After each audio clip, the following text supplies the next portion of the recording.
నమస్కారం.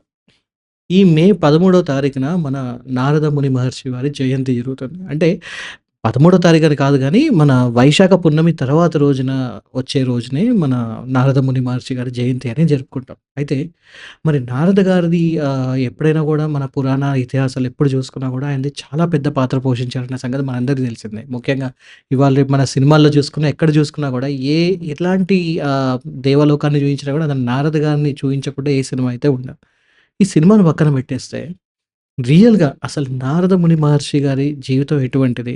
ఆయన ఆయన ఎటువంటి కీ రోల్ ప్లే చేశారు అనే దాని గురించి ఇంకా ఇన్ డీటెయిల్‌గా మనం తెలుసుకునే ప్రయత్నం చేద్దాం. నమస్తే. నేను పవన్ కృష్ణ అండ్ దీని గురించే ఇవాళ మనతో పాటు మాట్లాడడానికి మన స్టూడియోలో ఉన్నారు జయసింహ చతుర్వేది గారు. నమస్కారం సార్. నమస్తే. సార్, నేను ఒకటి విన్నాను. నారద ముని మహర్షి గారు ఈ ప్రపంచంలోనే మొట్టమొదటి జర్నలిస్టు అని చెప్పి అన్నారు. నిజమేనా? ఎలా? అవును. అంటే మామూలుగా నారదుడు అంటే మనకు సినిమాలు, సీరియల్స్ చూసిన ప్రభావం వల్ల మోస్ట్ ప్రాబబ్లీ ఒక కామెడీ క్యారెక్టర్ గుర్తొస్తది. అవును. అదొక అందరూ. విషాదం అండ్ దురదృష్టకరమైన సంఘటన. హ్మ్. నిజానికి నారదుడు కామెడీ క్యారెక్టర్ కాదు. హ్మ్. నారదుడు ఒక మహాజ్ఞాని. అంతేకాకుండా నారద ముని, నారద మహర్షి అని మనం అంటుంటాం కానీ, నారద ముని, నారద మహర్షి కంటే సరైన పేరేంటంటే దేవర్షి నారదుడు అనాలి. దేవర్షి ఓకే. నారద. మిగతా వాళ్ళందరూ మానవ మాతృలుగా పుట్టి మహర్షులైన వాళ్ళనమాట. విశ్వామిత్రుడు, హుహు. వశిష్ఠుడు వీళ్ళందరూ గూడా వశిష్ఠుడు గాదు గానీ విశ్వామిత్రుడు, తర్వాత కాలంలో భరద్వాజుడు వీళ్ళంతా. హ్మ్. అయితే నారదుడు ఎవరు అంటే బ్రహ్మ మానస పుత్రుడిగా పుట్టినవాడు. అందుకని ఆయన దేవలోకంలో అంతేకాకుండా త్రిలోకాల్లో, 3 లోకాల్లో గూడా స్వేచ్ఛగా తిరుగుతుంటారు గాబట్టి దేవర్షి అంటాం మనం ఆయనని. హ్మ్. ఈ దేవర్షి నారదుడు ఏం చేసినా లోక కళ్యాణం కోసమే. హ్మ్. ఓకే. ఫస్ట్ గుర్తుపెట్టుకోవాల్సిందేంటంటే ఆయన ఏది కామెడీ కోసం చేయడు. హ్మ్. ఆయనని కమెడియన్‌గా చూపించడం అనేది సినిమా వాళ్ళ అజ్ఞానము, లేదంటే ఈ సినిమాలు, సీరియల్స్ వీళ్ళు తీసే వాళ్ళ అహంకార ధోరణి తప్ప, నారదుడిని పాత్రని మన తెలుగనే కాదు మొత్తం భారతీయ చలనచిత్ర రంగం గాని, వినోద రంగం గాని తీసుకున్నప్పుడు చాలా ఎక్కువ వక్రీకరణకు గురైన పాత్రల్లో నారదుని పాత్ర ఒకటి. అంటే యముడు కావచ్చు, రాముడు లేకపోతే భీముడు ఇటువంటి వాళ్ళందరిని కూడా చాలామంది భీముడు కూడా ఏంటంటే తిండిపోతుగా చూపిస్తారు. ఆ! నిజానికి భీముడు తిండిపోతు కాదు. భీముడు చాలా బలిష్టమైనవాడు. అతని నడుము సన్నగా ఉంటదని భారతం చెప్తుంటే పొట్టున్నోళ్ళందరిని తీసుకొచ్చేసి భీముడి పాత్రలు ఏపిస్తారు. రైట్. అంటే ఆ! నారద అంటే దేవర్షి నారద గారిది గూడా ఎలా ఉందంటే, ఆయన గొడవలు ఎక్కువ పెట్టిస్తాడు. ఇద్దరి మధ్య చిచ్చు పెడతారు అనే ఒక క్యారెక్టరైజేషన్ గూడా చాలా మంది సినిమాలో చూయించారు. అండ్ అది ఆ ఇంపాక్ట్ ఇప్పటికి చాలా మంది కానీ నిజమా అది? అదే గొడవలు పెట్టించడము అంటే ఇప్పుడు ఆయనని జర్నలిస్ట్ అని అన్నది ఎందుకంటే చాలా మందికి ఇప్పుడు కొంత ఆహ్, భారతదేశానికి సంబంధించిన దేన్నైనా సరే వ్యతిరేకించాలి అనే ఒక కంకణం కట్టుకొని వ్రతం పాటించే వాళ్ళు కొందరుంటారు. హుహు. వాళ్ళకి ఇది కూడా తప్పే అనిపిస్తది. ఓకే. రైట్. ఇది హిందుత్వవాదులు లేదంటే ఆర్ఎస్ఎస్, బీజేపీ, విశ్వ హిందూ పరిషత్తు, వీహెచ్‌పీ వాళ్ళు వీళ్ళు చెప్పుకొని తిరిగే వాట్సాప్ యూనివర్సిటీ అని చెప్తారు కదా! ఈ వాట్సాప్ యూనివర్సిటీ అని ఎవరైతే అంటారో వాళ్ళకి ఇది నచ్చదు.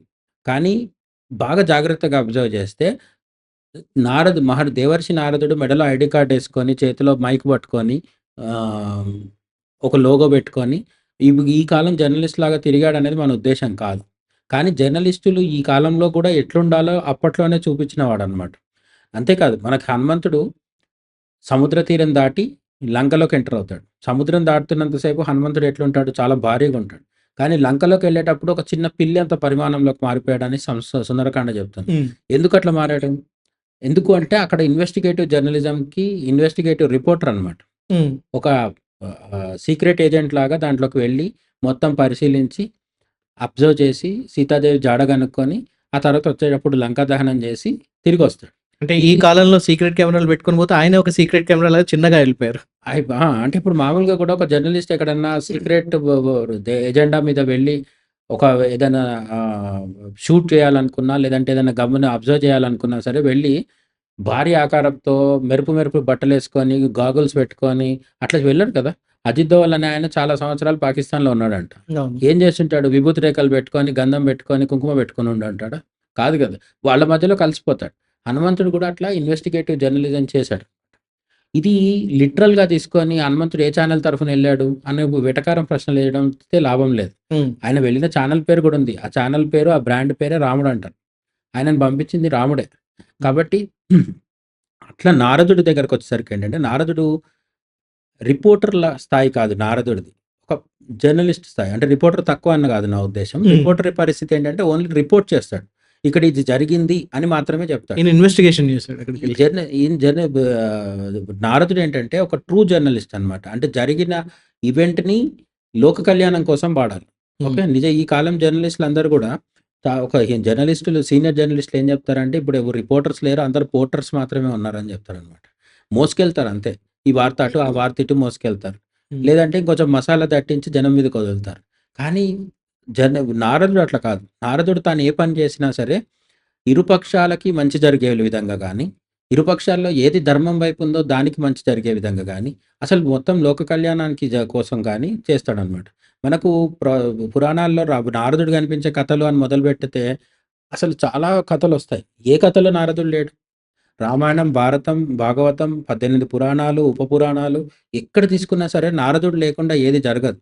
కాబట్టి నారదుడి కథల్ని మనం విశ్లేషించుకుంటూ వెళ్తే చాలా పెద్దగా అంటే చాలా మనం ఒక గంట సేపు చర్చించుకున్నా సరే ఇంకా మిగిలే ఉంటది. కానీ కొన్ని ఇంపార్టెంట్‌వి చూసినప్పుడు ఏంటంటే, మనకు ప్రపంచపు తొలి జర్నలిస్టు నారదుడు అని మనం చెప్పడానికి ఏంటి కారణం అంటే, ప్రతి ఇంట్లో సత్యనారాయణ వ్రతకల్పం చేస్తారు కదా! అవును. సత్యనారాయణ అవును. వ్రతం చేస్తారు. ఎవ్రీ ఇయర్ ఒక్కసారన్నా చేసుకుంటారు. హ్మ్. ఈ సత్యనారాయణ స్వామి కథ చేసిన తర్వాత పూజారి వచ్చిన పురోహితుడు 5 కథలు చెప్తాడు. హ్మ్. ఈ 5 కథలు చెప్పేటప్పుడు మనం ఎంత జాగ్రత్తగా వింటామనేది ఆహ్, ఎవరి వ్యక్తిగత దీన్ని బట్టి ఉంటది. చాలా మందికి గుర్తుండకపోవచ్చు కూడా. కానీ 5 కథల్లో మొట్టమొదటి కథలో ఏమవుతదంటే 3 లోకాలు తిరుగుతూ, తిరుగుతూ నారదుడు త్రిలోక సంచారి అయిన నారదుడు వైకుంఠంలో ఉన్న పాలసముద్రం మధ్యలో లక్ష్మీదేవి సేవ చేస్తుంటే పడుకొని సేద తీరుతున్న విష్ణువు దగ్గరికి వెళ్ళి నారదుడు ఏమడుగుతాడంటే, ఈ 3 లోకాల్లో ఉన్న అంటే ముఖ్యంగా మర్త్యలోకం అంటే హ్మ్. ఎక్కడైతే మృత్యు ఉంటుందో దాన్ని మర్త్యలోకం అంటారు. అంటే హ్మ్. ఏంటి? భూమి. ఈ భూలోకంలో ఉన్న మనుషులు. ఈ హ్మ్. మనుషులు రకరకాల సమస్యలతో బాధపడుతున్నారు. హ్మ్. అనేక ఇబ్బందుల వల్ల మనశ్శాంతి లోపిస్తోంది. ఆరోగ్యం ఉండట్లేదు. ఇవన్నీ సమస్యలున్నాయి. అర్ధాయుష్‌తో చనిపోతున్నారు. లేకపోతే ఈ కాలంలో ఇప్పుడు మనకున్న సమస్యలన్నీ అప్పుడు కూడా ఉండేవి. హ్మ్. ఓకే. ఆహ్, ఆ సమస్యలన్నిటిని విష్ణువుకి నివేదిస్తాడు. నివేదించి వీళ్ళందరూ బాగుపడాలంటే, ఈ సమస్యల్లోంచి గట్టెక్కాలంటే ఏం చేయాలి అని విష్ణువుని అడుగుతాడు నారదుడు. ఈ కథ మనందరికీ తెలిసిందే. ఇందులో జర్నలిజం ఏముంది అంటే, జర్నలిజం లిటరల్‌గా తీసుకొని ఈ కాలం నుంచి చూసి, ఈ కాలం సెక్యులర్ జర్నలిజం అప్పుడు ఆలోచించుకుంటూ కూర్చుంటే దొరకదు. కానీ సెక్యులర్ అనే విషయం పక్కన పెడితే, సామాన్య ప్రజలు ఇబ్బంది పడుతుంటే విష్ణువుకి నివేదించిందెవరు? నారదుడు. నాలుగు ఇది జర్నలిజం అంటే. సామాన్య ప్రజలు ఇబ్బంది పడుతున్నారనే విషయము ఈ కాలంలో గూడా ఓ జీహెచ్ఎంసీ కమిషనర్‌కి కావచ్చు, ఎమ్మెల్యేకి కావచ్చు, ఎంపీకి కావచ్చు, లాస్ట్‌కి ముఖ్యమంత్రి, ప్రధానమంత్రికైనా సరే చెప్పేదెవరు? ప్రెస్ మీట్‌లోనో, లేకపోతే ఇంటర్‌వ్యూస్‌లోనో ఎక్కడో ఒక దగ్గర చెప్తుందెవరు? జర్నలిస్టులు చెప్తారు. జర్నలిస్టులు. ఈ జర్నలిస్టుల పని ఇది అని మనకు నారదుడు మొట్టమొదటిసారి నిరూపించి చూపించాడనమాట. సత్యనారాయణ స్వామి కథలో నారదుడు సామాన్య ప్రజల కష్టాల గురించి ప్రశ్న వేయకపోతే, సత్యనారాయణ వ్రతం ఎలా చేసుకోవాలి, ఏంటి అని నారదుడికి విష్ణుమూర్తి చెప్పకపోతే, ఈరోజు మనం ఆ వ్రతకల్పం చేసేవాళ్ళం. వ్రతం వ్రతకల్పం చేసుకోగలిగే జరిగేదే కాదు. వాళ్ళమే కాదు. అవును. అవును. ఇప్పుడు వ్రతం చేయాలా? చేయొద్దా? అది పర్సనల్. అది వ్యక్తిగత బిలీఫ్ ఏమంటారు విశ్వాసం మీద ఆధారపడి ఉంటది. కానీ నేను చెప్పేదేంటంటే, ప్రపంచానికి ఒక మంచి విషయాన్ని అందించాలంటే అది జర్నలిజంలో భాగమనమాట. హ్మ్. ఆ జర్నలిస్టు సామాన్య ప్రజలకి అత్యున్నత స్థానంలో ఉన్న వాళ్ళకి మధ్య అనుసంధానంగా, వారధిగా ఉండాలి. ఆ పని నారదుడు చేశాడు. ఈ విధంగా మనకు అనేక కథలు కనిపిస్తుంటాయన్నమాట. ఇంకొక ఇది తీసుకుంటే ప్రహ్లాదుడి కథ ఉంటుంది గదా! అవును. ప్రహ్లాదుడి తండ్రెవరు? హిరణ్యకశిపుడు. హిరణ్యకశిపుడు. ఈ హిరణ్యకశపుడు అంతకంటే ముందు హిరణ్యాక్షుడు తపస్సు చేస్తాడు, అల్లకల్లోలం చేస్తాడు. వరాహ రూపంలో వచ్చి విష్ణుమూర్తి హిరణ్యాక్షుడిని చంపేస్తాడు. చంపేసినందుకు హిరణ్యకశపుడు పగతో రగిలిపోతాడు. వెళ్లి తపస్సు చేస్తాడు. యాహ్! ఈ హిరణ్యకశిపుడు తపస్సు చేయడానికి వెళ్ళినప్పుడు అతడి భార్య గర్భవతిగా ఉంటది. గర్భవతిగా ఉన్న భార్య అక్కడ ఉండివంగా హిరణ్యకశపుడు అడవిలో తపస్సు చేసుకుంటుండగా నా ఇ ఇ ఇంద్రుడు దేవతల రాజైన ఇంద్రుడు వచ్చి ఏం చేస్తాడంటే హిరణ్యకశిపుడి భార్యని బలవంతంగా కిడ్నాప్ చేసి తీసుకెళ్ళిపోతుంటాడు. హ్మ్. దేవతల రాజైనప్పటికీ ఇంద్రుడు అక్కడ తప్పుగా ప్రవర్తిస్తాడు. ఒక నిరాయుధరాలైన నిస్సహాయ స్థితిలో ఉన్న నిస్సహాయతలో గర్భవతి అయిన ఒక స్త్రీని ఆమె రాక్షసుడి భార్య అయినా అవ్వచ్చు. మన పురాణాల్లో చాలామంది స్త్రీలని కించపరచడం జరిగింది. అది ఇది అని చెప్తుంటారు కదా! చాలా సార్లు అట్లా ఏం జరగదు. రావణాసురుడి భార్య మండోదరిని పతివ్రత అనే అంటుంది రామాయణం గూడా. ఎక్కడ ఆమె చెడ్డదని చెప్పలేదు. వాలి భార్య తారని కూడా పతివ్రత అన్నారు. హ్మ్. కాబట్టి మనం రోజు పూజించే తులసి ఉంది గదా! ఈ తులసి కూడా ఒక రాక్షసుడి భార్య ఒకప్పుడు. ఓకే. జలంధరుడు అని చెప్పి అతడి భార్య. హ్మ్. కాబట్టి మహాపతివ్రత స్త్రీలు మహాపతివ్రతలు అని చాలా సందర్భాల్లో చెప్తే వాళ్ళ భార్యలు వాళ్ళ భర్తలందరూ రాక్షసులుంటారు. వీళ్ళ వల్ల వాళ్ళకు రక్షణ గూడా ఉంది రక్షణ అని కూడా ఉంటుందని. చెప్తారు. హ్మ్. ఆహ్, ఏమంటారు మన రావణాసురుడి కొడుకుంటాడు గదా! ఆహ్, మేఘనాథుడు. హ్మ్. అతడి భార్య సులోచన పేరు కూడా పతివ్రతల్లో చెప్తారనమాట. అవును. ఈ విధంగా స్త్రీని మన పురాణాలు గౌరవించాయి. ఆ గౌరవించే క్రమంలో హిరణ్యకశిపుడి భార్య ఎవరైతే ఉన్నారో ప్రహ్లాదుడి తల్లి. అప్పుడు ఆ ప్రహ్లాదుడు ఇంకా జన్మించడు. అతను కడుపులో ఉంటాడు. గర్భంలో ఉన్న ప్రహ్లాదుడితో ఉండగా ఇంద్రుడు ఆమెని బలవంతంగా బంధించి పుష్పక విమానంలో తీసుకెళ్ళిపోతుంటాడు. నారదుడు అడ్డుకొని బాగా బుద్ధి చెప్పి ఇంద్రుడికి అతడు చేసినది తప్పు అని చెప్పి హ్మ్. ప్రహ్లాదుడి తల్లిని అంటే కడుపులో ఉన్న ప్రహ్లాదుడితో సహా ప్రహ్లాదుడి తల్లిని తీసుకొనొచ్చి తన ఆశ్రమంలో ఉంచుతాడు. ఉంచి ప్రహ్లాదుడు పుట్టేదాకా ఆమె అక్కడే ఆశ్రమంలో ఉంటది. హిరణ్యకశపుడు తపస్సు చేసుకొని తిరిగొచ్చేదాకా గూడా ఆమె అదే ఆశ్రమం నారదుడి ఆశ్రమంలోనే ఉంటది హ్మ్. సేఫ్‌గా. హ్మ్.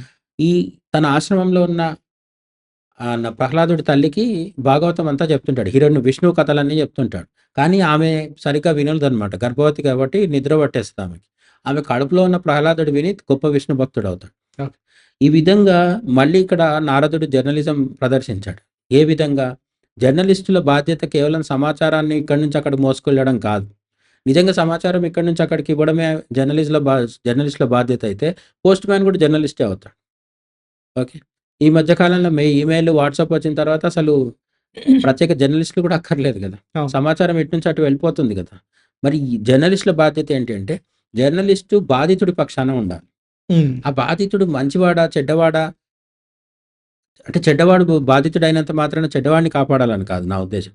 ఒక చెడ్డవాడికి సంబంధించిన మనిషి. హిరణ్యకశిపుడు మంచివాడు కాదు, రాక్షసుడు. కానీ అతడి భార్య ఏం తప్పు చేయలేదు గదా! అవును. పైగా ఆమె గర్భవతిగా ఉంది. ఆమెకి కొడుకు పుట్టే పరిస్థితిలో ఉంది. ఆమెని ఇంద్రుడు ఇబ్బంది పెట్టడం అనేది తప్పు. సో, అవును. ఎక్కడైతే మానవ హక్కుల ఉల్లంఘన జరుగుతుందో, జర్నలిస్టు దాన్ని గుర్తించి దాన్ని వ్యతిరేకించాలి అని కూడా మనకు నారదుడు చెప్తాడు. అది మనకి హిరణ్యకశపుడు కథలో కనిపిస్తదనమాట. ఈ విధంగా అటువంటి జర్నలిస్టులు ఈ కాలంలో ఎంతమంది ఉన్నారనేది మనం లెక్కేసుకోవాలి. అంటే కొన్నిసార్లు ఏమైతదంటే కొందరు జర్నలిస్టులు ఆదర్శాల భ్రమలో వెళ్ళిపోయి ఉగ్రవాదుల్ని లేదంటే ఆయుధాలు పట్టుకొని తిరిగే లెఫ్ట్ వింగ్ టెర్రరిస్ట్‌లని, నక్సలైట్‌లని వీళ్ళని కూడా సమర్థిస్తుంటారు. హ్మ్. మళ్ళీ అది కాదు. ఇక్కడ మన ఉద్దేశ్యం అది కాదు. ఒక ఒక సమస్య వల్ల ఏ తప్పు చేయని వాళ్ళు ఇబ్బంది పడుతున్నట్టయితే, ఆ యాహ్! ఇబ్బంది పడే వాళ్ళ పక్షాన నిలబడాలి. ఓకే. ఆ మధ్య కాలంలో సిరియాలో ఐఎస్ఐఎస్ విపరీతమైన దాడులు చేసేసి చాలామంది అమాయకుల్ని చంపడము, స్త్రీలని సెక్స్ బానిసలుగా పట్టుకోవడము, వేలం వేసేయడం ఇవన్నీ చేసింది. రైట్. అటువంటి ఒక నిర్బంధం జరుగుతున్న సమయంలో అక్కడున్న నిస్సహాయమైన స్థితిలో ఉన్న స్త్రీలు గావచ్చు, పిల్లలు గావచ్చు, మగవాళ్ళైనా సరే వాళ్ళు ఇబ్బందుల్లో ఉన్నప్పుడు వాళ్ళ పక్షాన నిలబడడం జర్నలిజం. హ్మ్. ఓకే. మనం ఐఎస్ఐఎస్ ఉగ్రవాదుల్ని వ్యతిరేకిస్తున్నాం. కానీ అదే మతానికి చెందిన ఇస్లామిక్ స్త్రీలను గాని, పిల్లల్ని గాని వ్యతిరేకించట్లేదు. అవును. అమాయకుల్ని అంటే ఇక్కడ వ్యతిరేకించట్లేదు. మతం ఒకటే కొలమానంగా పెట్టుకొని జర్నలిజం చేయాలని చేయొద్దనేది ఇక్కడ ముఖ్యమైన ఉద్దేశ్యం అన్నమాట. రైట్. అది కులం గావచ్చు, మతం గావచ్చు, కొన్నిసార్లు ప్రాంతీయ విభేదాలుంటాయి. ఒక ప్రాంతంలో ఉన్న జర్నలిస్ట్‌కి ఇంకో ప్రాంతం వాళ్ళు ఎవరు నచ్చరు అంటే కుదరదు. మనకు ఆ ప్రాంతంతో సైద్ధాంతికమైన సమస్యలుండొచ్చు, భాషా విభేదాలుండొచ్చు, ఏవైనా ఉండొచ్చు. కానీ అక్కడున్న అతి సామాన్యమైన వాళ్ళెవరైనా ఇబ్బంది పడుతుంటే జర్నలిస్ట్‌గా ముందు మనం వాళ్ళ వైపు అంటే మానవత్వంలో ముందుండాలి. ఉండాలి. రైట్. అయితే ఇక్కడ ఒక చిన్న ట్విస్ట్ ఉంది. ప్రభుత్వము యుద్ధం జరుగుతుంది కాబట్టి పాకిస్తాన్ నుంచి ఆరోగ్య వీసాలతో ఇక్కడికొచ్చిన వాళ్ళని తిరిగి పంపించేస్తుంది గదా! మరప్పుడు జర్నలిస్టులు ఎక్కడుండాలి అంటే కొంతమంది జర్నలిస్టులు అత్యుత్సాహం చూపించేసి అక్కడి నుంచొచ్చిన పాకిస్తానీ పేషెంట్‌ల వైపు ఉంటారు. హ్మ్. మళ్ళీ అది తప్పు. ఎందుకు తప్పు అంటే ఆ పేషెంట్ కంటే దేశం ముఖ్యం మనకి. ఓకే. పాకిస్తాన్ నుంచి వచ్చిన ఒక పేషెంట్ ఆరోగ్యము, వాళ్ళ ప్రాణం చాలా ముఖ్యం. నేను కాదనట్లేదు. రైట్. కానీ మన భారతదేశ అస్తిత్వం గూడా ముఖ్యం గదా! వాళ్ళ కోసం మన భారతదేశాన్ని ఉగ్రవాదులకు వదిలిపెట్టలేం గదా! కాబట్టి ప్రభుత్వం ఏదైనా ఒక విధానపరమైన నిర్ణయం తీసుకుంటే దానికి కట్టుబడి ఉండడం కూడా జర్నలిజం. ఈ విధంగా నారదుడు అడుగడుగునా మనకు జర్నలిస్ట్ సూత్రాలు చూపిస్తూ ఉంటాడనమాట. ఓకే. Right sir. అయితే ఇప్పుడు ఇక్కడ ఇంతగానో ఇంత పాజిటివ్‌గా మీరు చెప్తూ ఉన్నారు బావుంది. అయితే నిజానికి అంటే నారదముని మహర్షిని ఎప్పుడైనా టెలివిజన్‌లో చూయించినా, ఎక్కడ చూయించినా గూడా ఆయన కొంచెం హైట్ తక్కువని అండ్ ఎప్పుడు చూడు ఫన్నీగా మాట్లాడతారని ఇలాంటివన్నీ చూయించారు. అంటే రియల్ అది అంటే దేని ప్రామాణికంగా ఆయన ఆహార్యాన్ని అలా చూయించారంటారు? అంటే అది నిజంగా అక్కడ ఏమైనా రాసుందా? అంటే ఇప్పుడు మీరు ఇందాక అన్నారు దుర్యోధనుడు అంటే చాలా నడుము చాలా సన్నగా ఉంటుంది, ఫిట్‌గా భీముడు. ఉంటదని. భీముడు. సారీ భీముడు. I'm sorry. సో, భీముడికి అలా ఉంటుందని చెప్పన్నారు. నారదముని మహర్షి నిజంగా అంత హైట్ తక్కువుండి అలానే ఉంటారని ఏమన్నా ఎక్కడైనా రాసుందా? లేదు. అంటే పురాణాల్లో నారద మహర్షి గురించిన వర్ణనలు చాలా ఉన్నాయి. హ్మ్. అయితే నారద మహర్షి చూడగానే నవ్వొచ్చే విధంగా ఉంటాడని ఏ పురాణము చెప్పలేదు. ఆయన మహాజ్ఞాని. హ్మ్. కాబట్టి మహాజ్ఞానులు చూడగానే నవ్వొచ్చే విధంగా ఎందుకుంటారు? అతను చేసే పనులకు వీళ్ళు కొంత మసాలా దట్టించి, వినోదం కలిగించడం కోసం అని చెప్పేసి అటువంటివి చేస్తారనమాట. ఇప్పుడు 'లవకుశ' అని ఒక సినిమా ఉంది. హ్మ్. అది చాలా పెద్ద హిట్ అయింది. హ్మ్. హిస్టారికల్ మూవీ, మైల్ స్టోన్ అది. అవును. ఆ సినిమా పట్ల నాకేం వ్యతిరేకత లేదు. అది మంచి సినిమా. కానీ అందులో లవకుశులకి, లవుడికి, కుశుడికి, రాముడికి మధ్య యుద్ధం జరిగినట్టు చూపిస్తారు. హ్మ్. బాణం ఎక్కుపెట్టినట్టు చూపిస్తారు. బాణం వేయబోయినట్టు చూపిస్తారు. అసలు ఇవన్నీ జరగలేదు. ఉత్తర రామాయణంలో లవకుశులకి, రాముడికి మధ్య యుద్ధమే జరగలేదు. హ్మ్. బాణం ఎక్కుపెట్టలేదు. రాముడు బాణం ఎక్కుపెట్టిన తర్వాత ఎదుటివాడు ఉంటాడా? పరశురాముడు అంతటి వాడే బాణం ఎక్కుపెట్టిన తర్వాత తన శక్తులన్నీ వదులుకొని వెళ్ళిపోవాల్సొచ్చింది. హ్మ్. కాబట్టి రాముడి బాణానికి తిరుగుండదు. అయితే మన సినిమా వాళ్ళేం చేస్తారంటే లవకుశులు వచ్చిన తర్వాత రాముడి బాణంకి కూడా ఎదురొడ్డి నిలబడ్డట్టుగా చూపిస్తారనమాట. ఇటువంటి అసలు ఏమీ జరగని చోటనే కొత్తవి సృష్టించగలిగినప్పుడు ఉన్న నారదుడిని మరింత కొంచెం కామెడీ చేసి చూపించడం ఏంటి? మన మధ్య ఈ మధ్య కాలంలో యముడి పాత్ర, చిత్రగుప్తుడి పాత్ర ఎంత కామెడీ అయిపోయినాయి. ఒక దశలో టాలీవుడ్‌లో ఏదో ఒక సినిమా వచ్చింది యముడి గురించి. అవును. ఆ 'యముడు' సినిమా హిట్ అయింది గదా! అని జెప్పి తర్వాత 'యముడు' సినిమాలలో ఇంకా మరీ ఇష్టం వచ్చింది రాయడము, ఇష్టం వచ్చింది చేయించడము. యముడొచ్చి ఐస్ క్రీమ్‌లు తిన్నట్టు చేయించడము, యముడొచ్చి అమ్మాయిలతో డాన్స్ చేసినట్టు. యముడు చాలా గొప్ప జ్ఞాని. యముడెక్కడ ఆ అమ్మాయిలతో తిరుగుతాడని చెప్పలే. ఇంక ఇంద్రుడికి ఆ పేరుండవచ్చు కానీ, యముడికి అటువంటి పేరు లేదు. యముడు నచికేతుడు అనే అతనికి ఒక ఉపనిషత్తునే బోధిస్తాడు. అంటే వేదాంతాన్ని చెప్తాడు. సో, యముడుకి మించిన జ్ఞాని ఇంకెక్కడ కనిపించడు మనకి. అటువంటి యముడిని కూడా తీసుకొచ్చి కామెడీ చేయడం జరిగింది. చిత్రగుప్తుడు ఆ కామెడియన్ కంటే ఇంకా చిన్న కామెడియన్‌గా ఉంటాడు. ఇట్లా నారదుడు కూడా ఈ తెలిసి తెలియనితనము లేదంటే బాక్స్ ఆఫీస్ దగ్గర టికెట్లు అమ్ముకోవాలనే తొందరపాటు ఈ దీనివల్ల కూడా మనకు చాలా డ్యామేజ్ జరిగింది. కానీ నారదుడికి పురాణాల్లో ఎక్కడ గూడా ఒక అద్భుతమైన జ్ఞాని, ఒక గురువు స్థాయిని ఇచ్చడం జరిగింది. మామూలుగా గురువు అంటే మనం ఎవరిని తీసుకుంటాము? నవగ్రహాల్లో ఉండే బృహస్పతి, లేదంటే శుక్రాచార్యుడు, లేదంటే దత్తాత్రేయ స్వామి, హయగ్రీవుడు, దక్షిణామూర్తి ఇటువంటి వాళ్ళందరిని గురువులుగా భావిస్తాం. హ్మ్. నారదుడిని మనం గురువుగా భావించం. కానీ అసలు నారదుడు చాలా గొప్ప గురువు. మ పైగా మనం ఇప్పుడు జర్నలిజం గురించి మాట్లాడుతున్నాం గదా! జర్నలిస్ట్‌కి గురువు లక్షణాలు గూడా ఉండాలి కంపల్సరీ. యాహ్! ఎందుకు అంటే జర్నలిస్ట్ రోజు కూర్చొని పాఠాలు చెప్పాల్సిన పని లేదు. కానీ ఎప్పుడైతే తన అవసరంతో ఎదురు చూస్తుంటారో వాళ్ళకి ఈ జర్నలిస్ట్ వెళ్లి మార్గదర్శనం చేయడం అనేది చాలా ఇంపార్టెంట్ విషయం. ఓకే. జర్నలిస్ట్ ఆఫీస్‌లో తన పని తాను చేసుకొని ఇంటికెళ్ళిపోయే వృత్తి కాదు. ఒక దగ్గర ఎక్కడో ఒక సమస్యొచ్చింది. ఆ సమస్యతో సతమతమవుతున్న వాళ్ళకి బయట ప్రపంచంతో సంబంధం లేదు. ఉదాహరణకి ఏ గిరిజనుడో ఉంటాడు. హ్మ్. ఆ గిరిజనుడు మనకు చాలా సార్లు ఒక జర్నలిస్ట్ తీసుకొచ్చి ప్లే చేసిన ఒక స్టోరీ చాలా గొప్ప అద్భుతం సృష్టిస్తూ మనకు కనిపిస్తూ ఉంటది. యాహ్! ఎందుకు అంటే ఎక్కడో మారుమూల చిన్న పల్లెటూరులో ఉన్న ఒక అబ్బాయికో, అమ్మాయికో లేదంటే ఎవరికో ఒక గొప్ప టాలెంట్ ఉంటుంది. ఆ టాలెంట్‌ని గుర్తించి ప్రపంచానికి పరిచయం చేసేవాడు కూడా జర్నలిస్టే. ఓకే. ఆ విధంగా మనం నారదుడి స్టోరీ చూసినప్పుడు ధ్రువుడెవరు? ఒక 6, 7 ఏళ్ల బాలుడు. అతనికి ఒక కోరికుంటది. ఏంటి?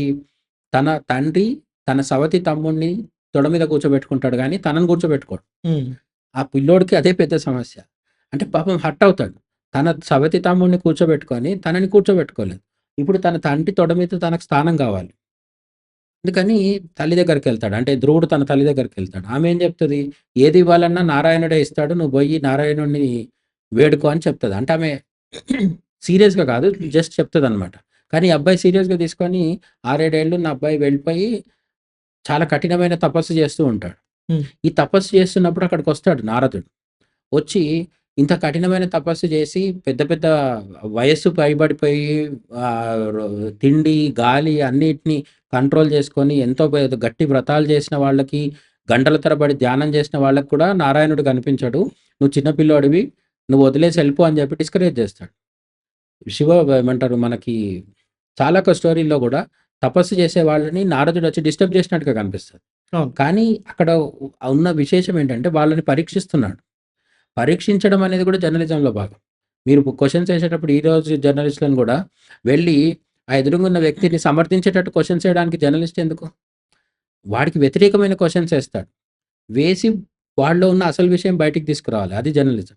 నారదుడు కూడా అదే చేస్తాడు. ధ్రువుడి దగ్గరికెళ్ళి నువ్వు తపస్సు చెయ్యి, నారాయణుడొస్తాడు, నీకు కనిపిస్తాడు, నువ్వు అడిగింది ఇస్తాడని చెప్పడు. నువ్వు చిన్న పిల్లోడివి, తట్టుకోలేవు, ఇక్కడ చలి ఉంటది, ఎండుంటది, వానుంటది. నారాయణుడు అంత ఈజీగా ప్రత్యక్షం అవ్వడు, పెద్ద పెద్దోళ్ళకే కుదరలేదు అన్నీ చెప్తాడు. ఎన్ని చెప్పినా తన ధ్రువుడు వినడు. అప్పుడు అదే నారదుడు గురువుగా మారి మంత్రోపదేశం చేస్తాడు. అష్టాక్షరి మంత్రాన్ని ధ్రువుడికి ఉపదేశించింది ఎవరు? నారదుడే. ఈ మంత్రోపదేశం చేసిన వాళ్ళనే గురువు అంటారు. ఈ మధ్య కాలంలో ఎవరిని పడితే వాళ్ళని అది కాదు గురువు, ఇది కాదు గురువు అని మనం మాట్లాడుకుంటున్నాం గానీ, గురువు అనే పదానికి అర్థం ఏంటంటే మంత్రోపదేశం చేసి మనల్ని దైవానికి దగ్గరగా తీసుకెళ్ళే వాళ్ళని గురువు అంటారు. యాహ్! ఈ ధ్రువుడికి అట్లనే చాలా ఫేమస్ వాల్మీకి. వాల్మీకి ఎవరు? ఒక దొంగలాగా ఉంటాడు. అతనికి ఆహ్, ఆ అడవిలో వచ్చిపోయే వాళ్ళని బెదిరించి డబ్బులు లాక్కోవడము, హత్యలు చేయడము, దోపిడీలు చేయడం ఇది మాత్రమే తెలుసు. అటువంటి వాల్మీకికి రామనామాన్ని బోధించి అతన్ని మహర్షిగా మార్చింది ఎవరు? నారదుడు. సో, ధ్రువుడు, వాల్మీకి లాంటి వాళ్ళకి వాళ్ళ జీవితాల్ని మలుపు తిప్పే మాటని చెప్పింది. ఆ మాట చెప్పి వాళ్ళ జీవితాలు మలుపు తిప్పింది ఎవరు? నారదుడు. ఆ పని జర్నలిస్టులు కూడా చేయాలి. మారుమూల పల్లెటూర్లలో కావచ్చు, చాలా సమాజానికి కొంచెం దూరంగా ఉన్నవాళ్ళు ఎవరైతే ఉంటారో వాళ్ళని సరైన దారిలోకి తీసుకొచ్చి మార్గదర్శనం చేయడం కూడా జర్నలిజం అనిపిస్తుంటుంది. అంతేకాదు వాల్మీకి, వ్యాసులు ఉన్నారు కదా! హ్మ్. వాల్మీకి తర్వాత వ్యాసుడు. మనము మన పురాణ గ్రంథాల గురించి చెప్పేటప్పుడు వాల్మీకిని ఆదికవి అంటాం. ఎందుకు? ఆయన రామాయణం రాశాడు కాబట్టి. హ్మ్. తర్వాత వ్యాసుడు. వ్యాసుడేంటి? భారతం రాయడం జరిగింది, భాగవతం రాయడం జరిగింది, 18 పురాణాలు కూడా రాయడం జరిగింది. హ్మ్. అయితే వ్యాసుడి కథలో మనకేం కనిపిస్తుందంటే, వ్యాసుడు వేదాలు విభజించి, మహాభారతం రాసి, 18 పురాణాలు రాసి అంతా జరిగిన తర్వాత కూడా ఇంకా ఏదో మనశ్శాంతి ఉంటదనమాట. అశాంతికి లోనవుతూ ఉంటాడు. ఈ హ్మ్. అశాంతికి లోనవుతూ వ్యాసుడు ఏం చేస్తాడు? బాసర మనం ఇప్పుడు ఎక్కడైతే తెలంగాణలో బాసర అంటున్నామో, అది వాసర. వ్యాసుడి పేరు మీదనే దానికి వాస్. ఆ పేరొచ్చిందనమాట. ఓకే. అక్కడ అంటే ఒక రకమైన డిప్రెషన్‌కి లోనై కూర్చుంటాడు. హ్మ్. ఏం జేయాలి అనేది పాలుపోదనమాట. ఒక మనిషి డిప్రెషన్‌లో ఉన్నప్పుడు అక్కడికొచ్చి వ్యాసుడంతటి వాడికే మార్గదర్శనం చేసి, అతనికి ఒక దారిని చూపించిన వాడు నారదుడనమాట. ఓకే. ఏం జెప్తాడు? "నువ్వు అన్నీ రాసావు గానీ, భగవంతుడి లీలల్ని రాయలేదు." ఓకే. 18 పురాణాలు అన్నీ రాసావు. హ్మ్. మహాభారతం నిండా రాజకీయం ఉంటుంది. మిగతా పురాణాల్లో గూడా భక్తి, జ్ఞానము, వైరాగ్యం అన్నీ ఉంటాయి. రైట్. కానీ ప్యూర్ ప్రేమ ఎక్కడా కనిపించలేదు కాబట్టి, భాగవతం రాయి, కృష్ణ లీలలు వర్ణించు, కృష్ణుడి యొక్క ఇదంతా చెప్తే నీకు మనశ్శాంతి వస్తుంది అని చెప్తాడనమాట. అది చెప్పినప్పుడు వ్యాసుడు అది విని భాగవతం రాసి మనశ్శాంతి పొందుతాడు. హ్మ్. అట్లనే వాల్మీకికి గూడా 2 పక్షుల్లో ఒక పక్షి చచ్చిపోతది. క్రౌంచ పక్షుల్లో. హ్మ్. ఆ పక్షి చనిపోయినప్పుడు ఇంకొక పక్షి దుఃఖానికి లోనవుతది. ఈ బాధకి పడుతున్న ఒక పక్షిని చూసి వాల్మీకికి శోకం కలుగుతది. ఆ శోకంలోంచే శ్లోకం పుట్టిందనమాట. శ్లోకం అంటే 2 లైన్ల ఇది మనకు తెలిసిందేగా సంస్కృతంలో శ్లోకాలుంటాయి. మొదటి శ్లోకం ఎట్లా పుట్టింది? వాల్మీకికొచ్చిన శోకంలోంచి పుట్టింది. ఆ శోకంలోంచి పుట్టిన శ్లోకం తర్వాత వాల్మీకి దాని గురించే ఆలోచిస్తూ ఉండిపోతాడనమాట. నాకొచ్చిన ఈ 2 లైన్‌లు ఏంటి? ఇదెందుకొచ్చింది? దైవ ప్రేరణ వల్ల ఎందుకు కలిగింది? అని ఆలోచిస్తున్నప్పుడు అయోమయంలో ఉన్నప్పుడు వాల్మీకి ఆశ్రమానికి నారదుడొచ్చి, "నువ్వు రాముడి కథ రాయమని" చెప్తాడనమాట. వాల్మీకి ఇంకో క్వెషన్ ఏస్తాడు. 16 లక్షణాలున్నాయి. అవంతా పెద్ద స్టోరీ. మొత్తానికైతే రాముడి గురించి వాల్మీకి అడిగితే, రాముడి గురించి పూర్తిగా వివరించి చెప్పిందెవరు? నారదుడు. హ్మ్. సో, ఆ విధంగా వాల్మీకి, వ్యాసుడు అని మనం ఈరోజు గొప్పగా చెప్పుకుంటున్న వాళ్ళకి గూడా ఒక దారి చూపించి మీరిట్లా ముందుకెళ్ళి పని చేయండి అని చెప్పింది నారదుడే.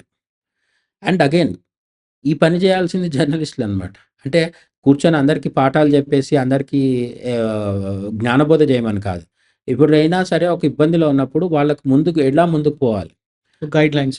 ఒక మార్గదర్శనం గాని, ఆహ్, హ్మ్, ఒక లీడ్ చూపించాలనమాట.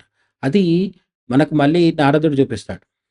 అయితే సార్ ఇప్పుడు మన శ్రీకృష్ణుడి కాలంలో గూడా మన సత్యభామ, రుక్మిణి గారి మధ్య గూడా ఆహ్, మన నారదముని మహర్షి గారు, దేవర్షి నారదముని మహర్షి గారొచ్చి వాళ్ళిద్దరి మధ్య చిచ్చు పెట్టాడు అని జెప్పేసి కొన్ని మూవీస్‌లో గూడా అలా చూపిస్తుంటారు. రైట్, మీరు ఇంతకుముందు దీని గురించి చెప్పారు. కాకపోతే అంటే రియల్‌గా జరిగిన వాటిని గూడా కొంచెం మసాలా యాడ్ చేసి కామెడీగా ఏమన్నా నిజంగా చూయించారా? లేకపోతే ఇవన్నీ కల్పిత గాథలేనా?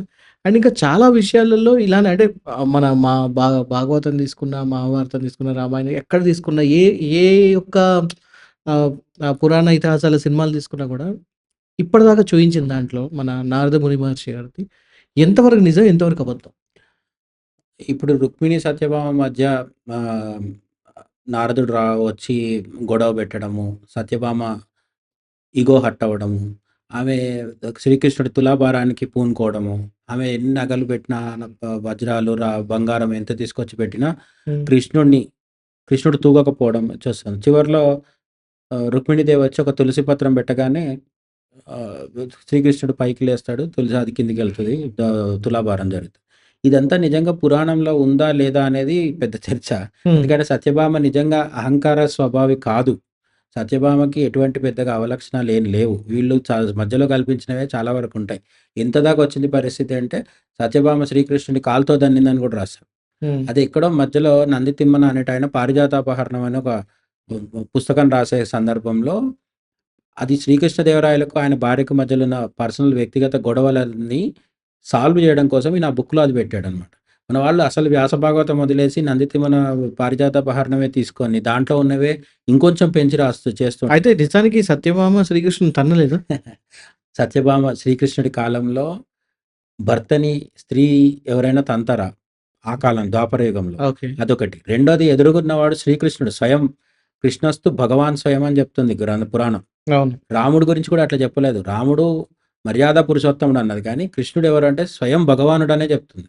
అందుకే మనకు భగవద్గీతలో అర్జునుడు మాట్లాడితే అర్జున ఉవాచ, ధృతరాష్ట్రుడు మాట్లాడితే ధృతరాష్ట్ర ఉవాచ, సంజయ ఉవాచ. కానీ కృష్ణుడు మాట్లాడితే కృష్ణ ఉవాచ కాదు, భగవాన్ ఉవాచ అని. ఎందుకు అంటే కృష్ణుడు వేరు, భగవానుడు వేరు కాదు. స్వయంగా భగవంతుడే కృష్ణుడి రూపంలో ద్వాపర యుగాంతంలో భూమి మీదకొచ్చాడు. కానీ అదే ఇవాళ నిజమైంది. ఎన్నో కవిత్వాలలో, ఎన్నో పాటలలో, ఎన్నో ఇష్యూస్ సినిమాలలో అక్కడ ఇక్కడ ఏ సిట్యుయేషన్ వచ్చినా బయట గూడా భార్యాభర్తల మధ్య గొడవైనా గూడా ఊరుకోరా సాక్షాత్తు కృష్ణుడికే తప్పలేదు సత్యభామ అంతా నువ్వెంత అని. అది అంతలా నిజమైపోయింది ఇవాళ. అంటే అదే చెప్తున్నా కదా! సినిమాకున్న పవర్ అది. హ్మ్. ఓకే. బుక్‌లో రాసింది కేవలం చదవగలిగే వాళ్ళే చదువుతారు. ఆ చదవగలిగే వాళ్ళలో ఓపిక ఉంటేనే చదువుతారు. హ్మ్. పోనీ చదివిన తర్వాత ఆ బుక్‌ల నుంచి ఏం అర్థమవుతదో తెలీదు. హ్మ్. ఇవన్నీ సమస్యలున్నాయి. రెండోది మన పురాణ వాంగ్మయం అంతా సంస్కృతంలో ఉంటది. దాన్ని తెలుగులోకి ట్రాన్స్‌లేట్ చేసేవాడే సగం మారుస్తాడు. చదివి మార్చిన దాన్ని చదివేవాడికి ఇంకేదో అర్థమవుతది. ఈ విధంగా ఒరిజినల్‌గా పురాణాల్లో ఏముందో మనకు తెలిసే అవకాశం లేకపోవడంతో సినిమాల్లో ఏది చూపిస్తే అదే నిజం అనుకుంటున్నాం మనం. నిజం.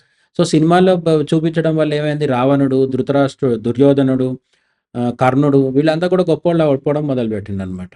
సో, ఈ మధ్య సోషల్ మీడియాలో పెద్ద గొడవ జరిగింది. ఒక లేడీ ఏమంటుందంటే, రావణాసురుడు సీతాదేవిని అపహరించి సంవత్సరం పాటు తన లంకలో దాచిపెట్టినప్పటికీ ఒక్కసారి కూడా ముట్టుకోలేదంట. అసలు ఫస్ట్ కిడ్నాప్ చేయడం తప్పు కదా! అంటే అది పోయింది. ఈయన ముట్టుకోలేదు కానీ జెంటిల్‌మెన్ అంటున్నాడు. యాక్చువల్ ముట్టుకోవడం కూడా యాక్చువల్‌గా మనకు సినిమాల్లో చూపించరు గానీ, వాల్మీకి రామాయణంలో సీతాదేవి ఎడమ చెయ్యిని, ఎడమ తొడని హ్మ్. పట్టుకొని మాత్రమే తీసుకెళ్ళాడారు. యాహ్! కాబట్టి ముట్టుకోవడం కూడా జరిగింది. కాకపోతే ఆమెకిష్టం లేకుండా సీతాదేవిని ఆహ్, లైంగికంగా ఇబ్బంది పెట్టలేదు. ఎందుకు పెట్టలేదు? అట్లా పెడితే షాప్. శాపముంది. శాపం వల్ల తల పగిలి చచ్చిపోతాడు కాబట్టి పెట్టలేదు. ఓకే. ఇప్పుడు సుగ్రీవుడు ఉండే కొండ మీదకి వాళ్ళెందుకు రాలేదంటే వస్తే చచ్చిపోతాడు. అది శాపం. అటువంటి శాపాలు ఆ కాలంలో ఉండేవి కాబట్టి రావణాసురుడు సీతాదేవిని ఏం చేయలేదు. సరే ఆ శాపం అదంతా నమ్మినా నమ్మకపోయినా సీతాదేవిని ఏం చేయలేదని వాదిస్తున్న వాళ్ళు అసలు ఎందుకు ఎత్తుకెళ్ళాడని అడగాలి కదా! ఒక స్త్రీని ఎత్తుకెళ్ళడం కరెక్టేనా? ఎత్తుకెళ్ళిన తర్వాత రేప్ చేయలేదంటున్నారు గానీ అసలు ఎత్తుకెళ్ళడం తప్పు కదా! ఈ విధంగా రివర్స్‌గా ప్రపంచాన్ని చెడుని మంచిగా, మంచిని చెడుగా చూడడం అనేది సర్వసాధారణం. ఆ విధంగా నారదుడి పట్ల కూడా చాలా సార్లు నారదుడు చేసిన మంచిని చెడుగా చూడడము, వేరే పాత్రల్లో జరిగిన చెడుని మంచిగా చూడడం జరుగుతుంటదనమాట. అయితే సార్ ఈ ఇంకోటి sorry please continue. Yeah! Satyabhama, Rukmini మధ్యలో కథలో గూడా సత్యభామ, రుక్మిణి కథ ఒరిజినల్‌గా పురాణంలో ఉందా? లేదా? అదంతా వేరే చర్చ. నేనేమంటానంటే పురాణంలో ఉన్నది, లేనిది పక్కన పెడితే అసలు ఆ కథలో సారాంశం ఏంటి? సత్యభామకి అహం పెరిగింది.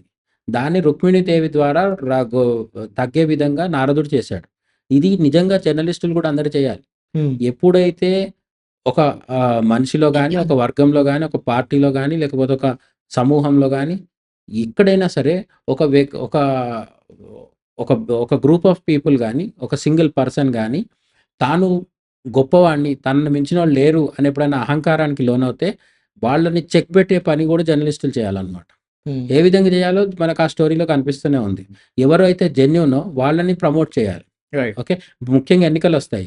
ఎన్నికలొచ్చినప్పుడు జర్నలిస్టులు చాలామంది ఎవరిని ప్రమోట్ చేస్తారు? ఎవరు డబ్బులిస్తారో, లేకపోతే ఎవరు ఎక్కువ ప్రచారం చేసుకుంటారో, ఎవరు హ్మ్. సినిమా స్టార్సో, సినిమా గ్లామర్ ఉన్నారో వాళ్ళనే ప్రచారం చేస్తారు. హ్మ్. కానీ జనాలకు జెన్యూన్ లీడర్స్‌ని పరిచయం చేయాల్సిన బాధ్యత జర్నలిస్ట్‌లదే. హ్మ్. ఇక్కడ రుక్మిణీదేవిని గెలిపించడానికి నారదుడు ఏ విధంగా అయితే శ్రమ పడ్డాడో, హ్మ్. అదే విధంగా సమాజంలో ఉన్న జెన్యూన్ ల సెలబ్రిటీలు కావచ్చు, జెన్యూన్ లీడర్స్ కావచ్చు, జెన్యూన్ పీపుల్ కావచ్చు, ఏ రంగంలో వాళ్ళైనా సరే, వాళ్ళ పక్షాన నిలబడడమే జర్నలిజం. నారదుడు హ్మ్. ఆ స్టోరీలో చెప్పేది అదనమాట. హ్మ్.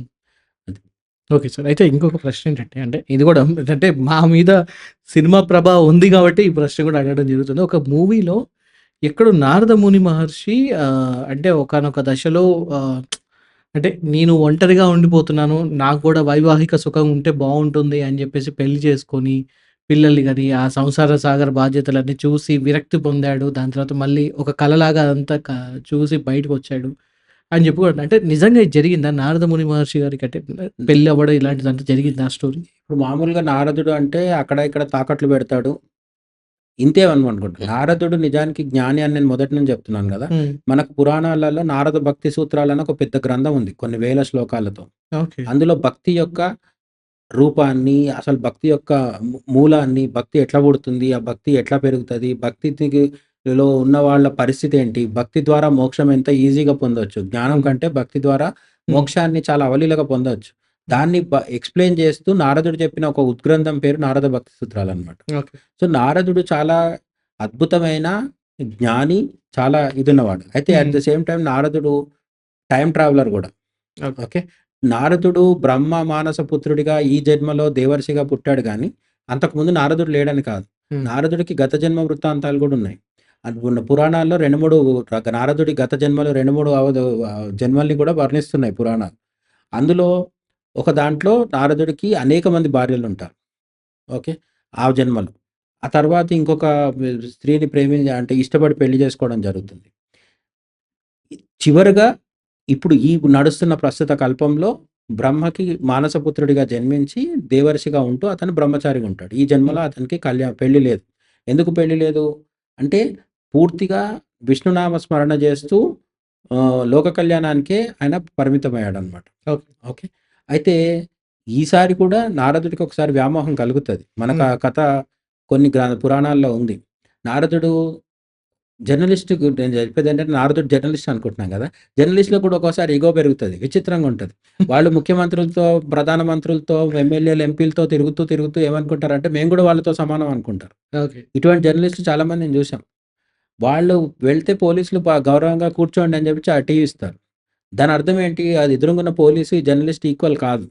అటువంటి ఇగో గూడా అప్పుడప్పుడు ఒస్తది. హ్మ్. నారదుడు కూడా ఒకసారి తను విష్ణువుతో ఈక్వల్ అనుకున్నాడు. ఎందుకు?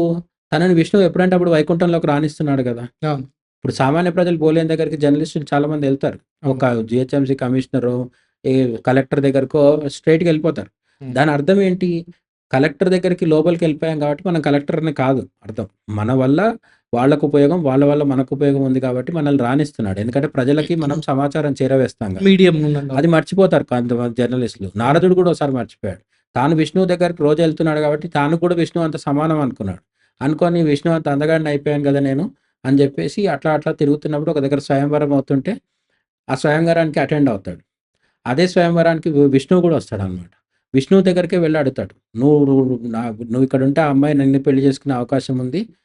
ఆహ్, నువ్వున్నా సరే గానీ నీకంటే నన్ను అందంగా ఉంచే విధంగా చెయ్యి" అని చెప్తాడనమాట. సరే నువ్వు ఎట్లా కోరుకుంటే అట్లనే అవుతదంటాడు. కోరుకుంటే అయితే ఈయన మాటల సందర్భంలో ఈయన మాట్లాడే పదాల్లో అక్కడ పర్టిక్యులర్ శ్లోకంలో అంటే ద్వంద్వార్థం ఏమొస్తుంది అంటే, నన్ను అందంగా చూపించు అని అడిగినప్పుడు దాని ఇంకో అర్థం ఏంటంటే, నన్ను కోతిగా చూపించు అని అర్థం వస్తుంది. హ్మ్. హ్మ్. ఆ శ్లోకం అట్లుంటది. ఆ ఫ్రేమ్ చేసింది అట్లుంటదనమాట. సో, అప్పుడు నారదుడు అడిగింది దానికి తథాస్తు అంటాడు విష్ణువు. ఆయనేమడిగాడు? కోతిలాగా మార్చమన్నాడు గదా! కోతిలాగా మారుస్తాడు. హుహు. ఆ అమ్మాయి అంటే ఆమె యాక్చువల్లీ లక్ష్మీదేవి. అదంతా విష్ణుమాయ. ఆ! అక్కడ ఒక లోకాన్ని సృష్టించి అందులో స్వయంవరం జరుగుతున్నట్టు మొత్తం భ్రమ కల్పిస్తాడు. ఓకే. లక్ష్మీదేవిని చూసి ఈయన వ్యామోహానికి లోనవుతాడు ఆహా! నారదుడు. ఆ! అయితే లోక లోక స్వయంవరంలో అందరితో పాటు నిలబడతాడు. లక్ష్మీదేవి వచ్చి విష్ణుమూర్తికి వరమాల వేస్తుంది. పెళ్లయిపోతుంది. ఈయన బాగా దుఃఖిస్తాడు. నేను విష్ణుమూర్తిని అడిగితే కూడా నన్ను మోసం చేశాడని చెప్పి అప్పుడు అద్దంలో చూసుకుంటే కోతి ముఖం కనిపిస్తుంది. హ్మ్. అప్పటికి తన తప్పు అర్థం కాదు. తన అహంకారం వల్ల ఇది జరిగింది అనుకోడు. జర్నలిస్టులు కూడా చాలా సార్లు తమ తప్పు చేసి తమ అహంకారం తగ్గించుకోరు. హ్మ్. తిరిగి ఇంకేదో చేద్దామని ప్రయత్నిస్తారు. అటు నారదుడు కూడా శపిస్తాడు. హ్మ్. నాకు కోతి ముఖం వచ్చింది కదా! నువ్వు కూడా ఒక దశలో నీ భార్యను కోల్పోయి కోతుల సహాయంతోనే మళ్ళీ తిరిగి పొందుతావు నీ భార్యను అంటాడు. రామాయణానికి కనెక్ట్ అది రామాయణానికి లింక్ అవుతది. ఓకే. ఓకే. మన పురాణాల్లో అనేక ఇంటర్‌లింక్స్ ఉంటాయి. ఓకే. అవును. మనకు కనిపించే వాల్మీకి రామాయణమే కాదు. ఈ వాల్మీకి రామాయణానికి ఎన్నో పురాణాల్లో మళ్ళీ చిన్న చిన్న ఉపకథల ద్వారా దీనికి లీడ్ ఉంటుందన్నమాట. హ్మ్. ఆ విధంగా నారదుడికి వచ్చిన ఆ అహంకారం అనే ఒక స్టోరీలో మనకు జర్నలిస్టులకు కూడా పెద్ద సందేశం ఉంటుందన్నమాట. హ్మ్. జర్నలిస్ట్ అయినంత మాత్రాన, చేతిలో మైక్ ఉన్నంత మాత్రాన, మన వెనక ఒక కెమెరా ఫాలో అవుతున్నంత మాత్రాన మనం ఏం పోటుగాళ్ళం కాదు. అల్టిమేట్‌గా ప్రజలు ఎన్నుకున్న ఎమ్మెల్యేలు, ఎంపీలు, ప్రధాని, ముఖ్యమంత్రి ఫైనల్. కాకపోతే వాళ్ళకి, ప్రజలకి మధ్య మనం వారధిగా ఉండి సమాచారాన్ని అటు ఇటు చేరవేయడం, ప్రజల పక్షాన నిలబడి బాధితులకి మేలు జరిగేటట్టు చేయడం అనేదే నారదుడు మనకిచ్చే హ్మ్. ఇదనమాట. అయితే అంటే ఇవే గాకుండా సార్ ఇంకా ఇంకా ఏ ఏ విషయాలలో మన దేవర్షి నారదముని గారు ఇంకా జర్నలిస్టులకి లాగానే మీరు ఆలోచిస్తున్నారు గదా! ఎక్కడెక్కడ ఏమేం జేశారు? అండ్ ఇంకా ఎక్కడ అంటే మనం స్ఫూర్తిగా తీసుకోవచ్చంటారు? అంటే ఇప్పటికే మనం చాలా విషయాలు చెప్పుకున్నాము. హ్మ్. నారదుడి గురించి ఎంత చెప్పినా తరగదు అని చెప్పి మనం చెప్పుకున్నాం గదా! నారదుడు లేని స్టోరీనే లేదు. సో, ప్రతి స్టోరీలో మనకు సందేశం ఉంటుంది. హ్మ్. నారదుడి జీవితం అంతా ఒక సందేశమే. ఓకే. అయితే ఒక ఫైనల్ థింగ్ మాత్రం చెప్తాను. ఒక జర్నలిస్ట్‌లకు సంబంధించి ఒక గొప్ప మనం గుర్తించాల్సిన విషయం ఏంటంటే ఆహ్, తండ్రి గాని, తాత గాని ఆల్రెడీ కోటీశ్వరులు అయ్యుంటుంటే, ఆ కుటుంబంలోంచి ఎవరైనా వచ్చి జర్నలిస్ట్‌లు అవుతారా? 99% అవ్వరు. ఎందుకవ్వరు అంటే జర్నలిస్ట్‌లు ఎప్పుడు గూడా పేద మధ్య తరగతి కుటుంబాల నుంచే వస్తారు. అవును. ఓకే. జర్నలిస్ట్‌ల పిల్లలు మళ్ళీ కూడా జర్నలిస్ట్‌లు అవ్వరు సాధ్యమైనంత వరకు. వాళ్ళు ఇంకేదో రంగంలోకెళ్ళిపోతారు. అంటే బాగా డబ్బున్న సంపన్నులు ఎవరైతే ఉంటారో వాళ్ళు జర్నలిజాన్ని ఎంచుకోవడం అనేది చాలా అరుదైన విషయం. లేరని నేను చెప్పట్లేదు. కానీ బాగా డబ్బులుంటే వాళ్ళు సొంతంగా మీడియా పెట్టుకుంటారు. మీడియా హౌస్ పెట్టుకుంటారేమో గానీ, సొంతంగా గ గ గ రిపోర్టర్ లాగానో, మైక్ పట్టుకోనో, లేకపోతే డెస్క్‌లో కూర్చొని స్క్రిప్ట్ రాసుకుంటూనో కూర్చోరు చాలామంది. ఎందుకంటే జర్నలిజం అనేది బాగా డబ్బులున్న వాళ్ళు చేసే ప్రొఫెషన్స్‌లో ఒకటైతే కాదు. రైట్. రేర్‌గా ఒకరో ఇద్దరో ఉండొచ్చు. అది వేరే విషయం. అయితే నారదుడి పూర్వజన్మ వృత్తాంతం చూస్తే కూడా, ఈ జన్మలో అతను బ్రహ్మమానస పుత్రుడు ఓకే. కానీ అంతకు ముందు జన్మలో ఒక దాసి కొడుకనమాట. హుహు. ఓకే. ఆ జన్మలో నారదుడు ఒక దాసికి కొడుకుగా పుట్టి, తమ ఇంటికొచ్చి ఆతిథ్యం స్వీకరించిన సాధువులు, సన్యాసులు ఎవరైతే ఉంటారో, వాళ్ళకి సేవ చేస్తూ, వాళ్ళ దగ్గర నుంచి విష్ణువుకి సంబంధించిన భక్తిని పొందుతాడు. పొందిన తర్వాత అతనికి మైండ్‌లో అది కూర్చుండిపోతది విష్ణు భక్తి. హ్మ్. కూర్చున్న తర్వాత కొన్ని రోజులకి వాళ్ళ తల్లిదండ్రులు అందరూ చనిపోయిన తర్వాత ఒంటరిగా మిగిలిపోతాడు. ఒంటరిగా మిగిలిపోయినప్పుడు తిరుగుతూ, తిరుగుతూ హిమాలయాలకు వెళ్ళిపోయి విష్ణు కోసం ధ్యానం చేస్తాడు. ఓకే. ఆ జన్మలో సాధించుకున్న తపస్సు వల్ల నెక్స్ట్ జన్మలో బ్రహ్మమానస పుత్రుడిగా పుట్టి దేవర్షిగా మారతాడనమాట. రైట్. సో, దీన్ని బట్టి అర్థమయ్యేదేంటంటే నారదుడు అత్యంత కింది స్థాయి నుంచి పైకొచ్చాడు గదా! రైట్. ఇది గూడా జర్నలిస్ట్‌లకి మనం ఎక్కడైనా గమనించి ఉండొచ్చనమాట. రైట్. చాలామంది జర్నలిస్టులు చాలా గ్రౌండ్ జీరో నుంచొస్తారు. ఓకే. వచ్చింది గ్రౌండ్ జీరోనే అది సంతోషం. కానీ ఒక దశకొచ్చేసి బాగా డబ్బులొచ్చి, బాగా పేరొచ్చిన తర్వాత అప్పుడు గూడా మంచి వాళ్ళగా ఉండడం అనేది జర్నలిజం. రైట్. అప్పుడు మన ప్రతాపం చూపిచ్చేసి, అవినీతికి పాల్పడి, దోపిడీ జేసి, అడ్డంగా అక్రమంగా కాంట్రాక్ట్‌లు సంపాదించుకునే జర్నలిస్టులు గూడా ఉంటారు. వాళ్ళకైతే నారదుడికి ఏం సంబంధం లేదు. రైట్. నారదుడి నుంచి ప్రేరణ పొందేవాళ్ళు ఎప్పుడు గూడా లోకహితం కోసం చేస్తారు. నారదుడి ఒంటి మీద మనకు సినిమాల్లో గాని, ఎక్కడైనా సరే ఈవెన్ పురాణాల్లో చెప్పింది గూడా ఏంటంటే, నారదుడికి నడుం పైభాగంలో ఏముండదు. ఏముండదు. అంటే ఆచ్ఛాదన ఏముండదు. ఒక మాల మాత్రమే ఉంటుంది. అండ్ అది ఆ వీణ ఉంటుంది. ఉంటుంది. అంతే. సో, తంబూరి. ఎందుకు అట్లా ఆయన టాప్ ప్లేస్‌గా ఉంటారు అంటే, జర్నలిస్ట్‌కి ఉండాల్సిన ప్రధానమైన లక్షణం ఏంటి అంటే, అత్యంత సింపుల్‌గా ఉండడం అన్నమాట. ఓకే. ఒక వేదిక మీదకెళ్ళినప్పుడు ఎంత షో ఆఫ్ చేస్తే జర్నలిస్ట్‌గా అంత ఫెయిల్ అయినట్టనమాట. So, right. అత్యంత సింపుల్‌గా ఉండడం అనేది కూడా జర్నలిస్ట్‌లకి నారదుడు ఇచ్చేస్తడు. అట్ ద సేమ్ టైమ్ మన సినిమాలో జర్నలిస్ట్ అంటే మాసిన గడ్డము, నలిగిన బట్టలు, ఒక ఒక చుక్క చెయ్యి సంచి యేసుకుంటారు. ఒక సంచి. పైగా ఎప్పుడు నిరాశగా ఉంటాడు. ఓ సిగరెట్ పట్టుకొని టీ తాగుతూ హెల్త్ పాడు చేసుకుంటూ అట్లా హెల్త్ పాడు చేసుకునేవాడు జర్నలిస్ట్ కాదు. ఫస్ట్ ఆఫ్ ఆల్ సిగరెట్ తాగకుంటే జర్నలిస్ట్ కాదనే ప్రబుద్ధులు కూడా కొందరున్నారు. అంటే అత్యంత దీన స్థితిలో బీదవాడిగా కనపడతారిప్పుడు. బీదవాడిగా ఉండడం తప్పు కాదు. అహా! నేననేదేంటంటే సినిమాలో. మద్యము, సిగరెటు, టీ ఈ 3 తాగేస్తూ ఒళ్ళు హూనం చేసుకొని శరీరం పాడు చేసుకునేవాడైతే ఖచ్చితంగా జర్నలిస్ట్ కాదు. రైట్. అటువంటి అపోహలు మానేసి హెల్తీగా ఉంటూ అన్నీ చేయాలి. కానీ అత్యంత అంటే సింపుల్ లివింగ్, హై థింకింగ్ అనేది జర్నలిస్ట్‌లకు ఉండాలి అని నారదుడు చెప్తాడు. Right sir. అయితే చివరికి ఒక ప్రశ్న ఏంటంటే, మన దేవర్షి నారద ముని మహర్షి గారు ఎప్పుడైనా పురాణాల్లో, ఇతిహాసాల్లో ఆయన ఎప్పుడైనా అబద్ధాలు ఆడారా? అనేది ఒక ప్రశ్న ఉంది. అండ్ ఇంకోటి ఇవ్వాటికి గూడా ముల్లోకాలు తిరుగుతూ ఇవాటికి కూడా భూలోకంలో ఏం జరుగుతుంది? ఇప్పుడు ఇండియా, పాకిస్తాన్ మధ్య వార్ జరుగుతుంది అనేది గూడా ఇప్పుడు ముల్లోకాల్లో తప్పకుండా ఇప్పుడు అందరికీ తెలియజేస్తున్నారు. ఇంకా ఆయన ఉద్యోగం చేస్తూనే ఉన్నారంటారా? దేవర్షి నారదుడికి జననము, మరణం లాంటివి ఉండవు. హ్మ్. ఎందుకంటే ఆయన బ్రహ్మ సృష్టిలో భాగం కాబట్టి ఆయన కల్పాంతం వరకు ఉంటాడు. హ్మ్. ఆ తర్వాత నారాయణుడిలో విలీనం అంటే ఆయన మోక్షం పొందుతాడు. ప్రతి క్షణం నారాయణ, నారాయణ అనుకుంటూ తిరిగేవాడికి మోక్షమే కదా! అంటే లిటరల్‌గా ఓన్లీ ఆ పురాణాల్లో కనిపించే ఒక పాత్రగా చూసినప్పుడు ఇప్పుడు కూడా ముల్లోకాలు తిరుగుతున్నాడా అంటే ఆ పురాణాల్ని నమ్మితే ఆయన తిరుగుతున్నాడనేది కూడా నిజం. రైట్. మనకెందుకు కనిపించట్లేదు అంటే మనకు కనిపించాల్సిన అవసరం ఆయనకు లేదు. హ్మ్. ఓకే. విమానంలో పైన ఒకడెవడో వెళ్తున్నాడు. వాడు మనకు కనిపించట్లేదంటే కనిపించడు. కింద బస్సులో వెళ్ళేవాడైతే మనకు కనిపిస్తాడు. పైన విమానంలో వెళ్ళేవాడు కనిపించడు కదా! ఆ విమానం కంటే ఇంకా పైనుంచి ఎక్కడి నుంచో చూస్తున్న నారదుడు మనకెందుకు కనిపిస్తాడు? ఇది సింపుల్ లాజిక్. హ్మ్. అయితే ఇవన్నీ ఒప్పుకోవాల్సిన అవసరం లేదు. నమ్మని వాళ్ళు నమ్మకుండా ఉండే హక్కు వాళ్ళకుంటుంది. హ్మ్. బట్ నేను చెప్పేదేంటంటే నారదుడు నిజంగా తిరుగుతున్నాడా? లేదా నారదుడు కల్పిత పాత్రనా? నిజమైన పాత్రనా? అని కాదు. పురాణంలో చెప్పిన దాంట్లోంచి మనమేం గ్రహించొచ్చు. హ్మ్. నారదుడు ఈరోజు కూడా తిరుగుతుంటే సంతోషం. చూసి తీసుకెళ్ళి చెప్తాడు దేవుడికి. హ్మ్. విష్ణుమూర్తికి. ఇండియా కరెక్ట్ అని చెప్తాడా? పాకిస్తాన్ కరెక్ట్ అని చెప్తాడా? అనేది ఎవరి నిర్ణయం వాళ్ళది. ఎందుకంటే ఇప్పుడు మళ్ళీ నేను ఇండియానే కరెక్ట్ అంటాడంటే, కాదు అని పాకిస్తాన్ లవర్స్ మన దేశంలో చాలామంది పాకిస్తాన్ లవర్స్ ఉంటారు. వాళ్ళు మళ్ళీ నారదుడిని నన్నిద్దరిని కలిపి తిడతారు. అట్లా కాదు నేను చెప్పేదేంటంటే, నారదుడు ముల్లోకాలు తిరుగుతున్నా, తిరగకపోయినా సరే, అది నిజమైన పాత్ర అయినా, కల్పిత పాత్ర అయినా, నారదుడు నిజమైన కల్పిత పాత్ర అయినా సరే, మనం ఏం నేర్చుకోవచ్చు? అండ్ పర్టిక్యులర్‌లీ జర్నలిస్ట్‌లు ఏం నేర్చుకోవచ్చు? రైట్. ప్రపంచపు తొలి జర్నలిస్ట్ అని నారదుడిని మనం ఎందుకు అనుకున్నాం? అందుకు ఈ చర్చ అంతా వచ్చిందనమాట. రైట్. అంటే అబద్ధాలు ఆడతారా అని అడుగు. అబద్ధాలు ఎవరు ఆడినా సరే అతను మహర్షి అనిపించుకోడు. ఓకే. దేవర్షి, మహర్షి, ముని, ఋషి అంటాం గదా! రైట్. వీళ్ళు ఎవ్వరు గూడా అబద్ధాలు ఆడరు. అబద్ధాలు ఆడితే ఇంకా వాళ్ళకి ఆ శక్తి పోతదనమాట. హుహు. సో, అబద్ధాలు ఆడని వాళ్ళని మనం ఆ స్థాయిలో ఉంచుతాం. కాబట్టి నారదుడు ఎప్పుడు అబద్ధాలు ఆడడు. మరి కొన్ని సందర్భాల్లో అనిపిస్తది గదా! అంటే అది సినిమా వాళ్ళు, సీరియల్స్, వెబ్ సీరీస్‌ల పైత్యం అయి ఉంటది. లేదంటే అతను చెప్పిన అబద్ధం వెనుక ఒక లోక కళ్యాణం దాగి ఉంటది. లోక కళ్యాణం దాగున్నప్పుడు ఆ అబద్ధం అబద్ధం కాదు. నిజమవుతదనమాట. Anyhow thank you so much sir. మొత్తానికి అంటే మన దేవర్షి నారద గారు అంటే జస్ట్ ఒక పురాణ ఇతిహాసాల్లో కేవలం ఒక క్యారెక్టర్ గాదు. ఆయన మామూలుగా ఒక దేవర్షి మాత్రమే గాదు. ఇన్‌ఫాక్ట్ మన మానవాళికి గూడా చాలా వరకు ఆయన ఎథిక్స్ ఎలా ఫాలో అవ్వాలనేది గూడా మనకి ప్రాక్టికల్‌గా చూయించారన్న సంగతి చాలా చక్కగా విశ్లేషించారు. Thank you so much sir. So, అదండి సంగతి. సో, ఇది కేవలం జర్నలిస్ట్‌లకు మాత్రమే గాదు. ఇవాళ రేపు మనందరం గూడా జర్నలిస్టులే అనుకోవచ్చు. ఎందుకంటే ఇన్ఫర్మేషన్ అనేది అందరి దగ్గర పాస్ అవుతూనే ఉంది. అట్ ది సేమ్ టైమ్ ఎక్కడో చోట, ఎప్పుడో చప్పుడు మనం గూడా మానవత్వం కోసం లేదా ఎవరైనా కష్టాల్లో ఉన్న వాళ్ళ కోసం మనం గూడా గళం ఎత్తాల్సి ఉంటుంది గాబట్టి, ఇది అందరికీ ఒక ఇన్‌స్పిరేషన్‌గా అనుకోవాల్సిన ఒక సంఘటన అనుకోవచ్చు. Anyhow thank you so much for watching. Keep watching. Thank you so much. నేను మీ పవన్ కృష్ణ సైనింగ్ ఆఫ్.